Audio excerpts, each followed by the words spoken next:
Kampante raw ang Malacanang na hindi mapapatalsik sa pwesto si Pangulong Rodrigo Duterte. Sa gitna yan ng lumabas na ulat na may iniwan umanong blueprint si dating US Ambassador to the Philippines, Philip Goldberg, para raw mapatalsik sa pwesto si Pangulong Duterte. Dumipensa naman ang Embahada ng Amerika at itinanggi ang naturang report. Balitang hatid ni Cedric Castillo.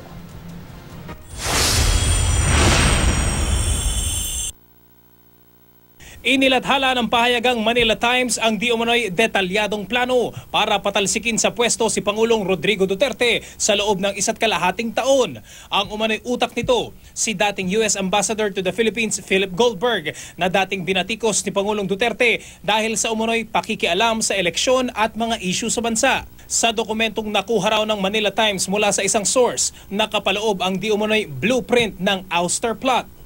Hindi nakasaad kung para kanino ang dokumento, pero posible umunong para ito sa US State Department. Base sa dokumento, sinabi raw ni Goldberg na ang kahinaan ni Pangulong Duterte ay ang kawalan-anya ng mga totoong kaibigan sa labas ng bansa. Ang mga pananaw umano ng Pangulo, hinubog hindi ng ideolohiya o personal na ambisyon, kundi ng makalumang nasyonalismo na parating Amerika ang sinisisi sa kahirapan ng Pilipinas. Ang rekomendasyon daw ni Goldberg, i-isolate ang Pilipinas sa ibang mga bansa sa Asya, palabasing alanganing magnegosyo sa Pilipinas at palakasin ang ugnayang militar ng Amerika sa mga bansa sa ASEAN maliban sa Pilipinas. Pwede rin daw i-blackmail ang mga karatig bansa para bawasan ang pakikipagkalakala ng mga ito sa Pilipinas. Kasama rin daw sa sinasabing Goldberg Plan ang pagpapatibay sa ugnayan ng Amerika sa oposisyon, pulisya, militar at mga lider sa rehiyon na pareho raw ang saloobin laban kay Pangulong Duterte. Ang payo pa raw ni Goldberg, huwag magpakita ng suporta kay dating Pangulong Fidel Ramos at kay Vice President Leni Robredo para hindi halata ang napipinto umanong kudeta. Dati nang sinabi ni Pangulong Duterte na di umano'y may isang grupong nagbabalak na patalsikin siya sa pwesto, pero nilinaw na wala raw hidwaan sa pagitan nila ni Vice President Leni Robredo.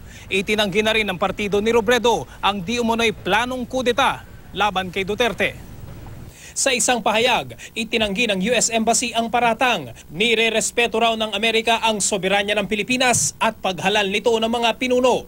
Nakarating na rin daw sa palasyo ang ulat na itinanggi na ng US State Department ang alegasyon. We have not received any news from the State Department apparently.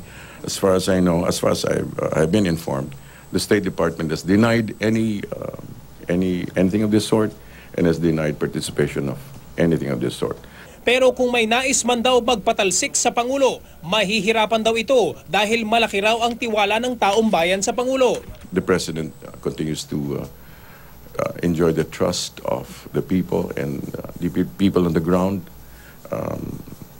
apparently appreciate what he's doing. So again, let me just say that I think, according to the article,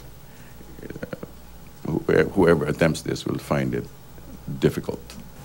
Ang kaalyado naman ni Pangulong Duterte na si House Speaker Pantaleon Alvarez nais paimbestigahan sa Kongreso ang umano'y ouster plot. Naniniwala rin si Alvarez na may kakayahan ang Amerika ng magpabagsak ng administrasyon. Sa maraming pagkakataon ay ginawa na nila yan sa iba't ibang bansa sa mundo. Dito lang sa Pilipinas, huwag nating kalimutan yung nangyari doon sa EDSA 2. At saka malamang pati sa EDSA 1, ano? Kung yan ay totoo, yan ay malinaw na panghihimasok ng isang bansa sa isang malayang bansa. At hindi yan dapat mangyari. Sa ibang usapin, nananawagan naman ang 3 US Senator sa US State Department na i-review ang proseso ng pagbibigay ng ayuda sa Pilipinas. Nababahala raw ang 3 senador sa di umano'y extrajudicial killings at mga paglabag daw sa karapatang pantao ng Administrasyong Duterte. Dapat daw itong kondenahin ng gobyerno ng Amerika at tiyaking hindi nagagamit para rito ang ayuda mula sa Amerika. Sagot naman ng Malacanang. I believe that a great number of people on the ground appreciate the fact that they can go home safe, the fact that people are no longer on the streets acting with impunity. Again and again, the President says that nobody celebrates the fact that Filipinos die. No. Cedric Castillo, GMA News.